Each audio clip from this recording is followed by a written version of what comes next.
A field of skeletons stood up and came back to life. Sounds like something out of a horror movie, right?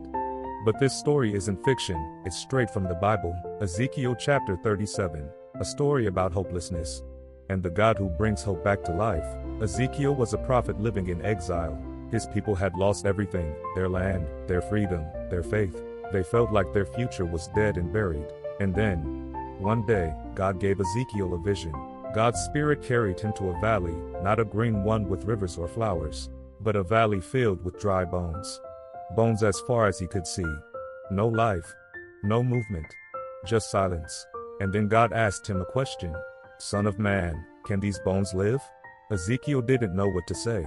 He looked around at that endless valley of death and said, Lord God, only you know. Then God said something strange. Prophesy to these bones. Tell them, dry bones, hear the word of the Lord. So Ezekiel obeyed. He began to speak life into what looked completely lifeless. And as he did, something started to happen. There was a sound. A faint rattling. Then louder. The bones began to move, one by one, clicking, joining together, bone to bone. Legs connected to knees, knees to hips, ribs forming, skulls turning. It was like watching creation in reverse. Soon, they were no longer just bones. Flesh appeared, muscles formed, skin wrapped around them. But still, they had no breath, no life. Just silence again. Then God spoke a second time. Prophesy to the breath, Ezekiel. Say, come, breath, from the four winds, and breathe into these slain, that they may live. So Ezekiel spoke once more. And as he did, the wind began to blow through the valley. Soft at first, then strong. And suddenly, breath entered them. Their chests began to rise and fall. Their eyes opened. And they stood up. An entire army, alive again.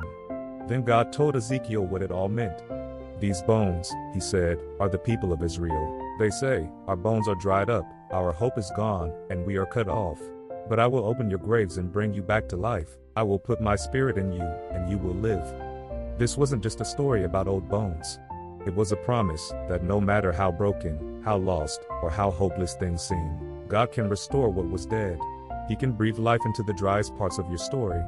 Maybe right now, you feel like those dry bones. You've lost your fire, your faith, your purpose. You're just going through the motions. But remember this, if God can bring life to a valley of bones, He can bring life to you too. When everything seems finished, He's just getting started. When you think it's over, He's already writing your comeback story. So don't give up. Speak life over yourself. Prophesy to your dry places. Because the same spirit that raised those bones in Ezekiel's vision is the same spirit that can raise you again today. If this message touched your heart, hit that subscribe button and turn on the bell emoji for more powerful Bible stories that remind you, no matter how dry life gets, God still breathes life. Don't just scroll, share this message of hope with someone who needs it today.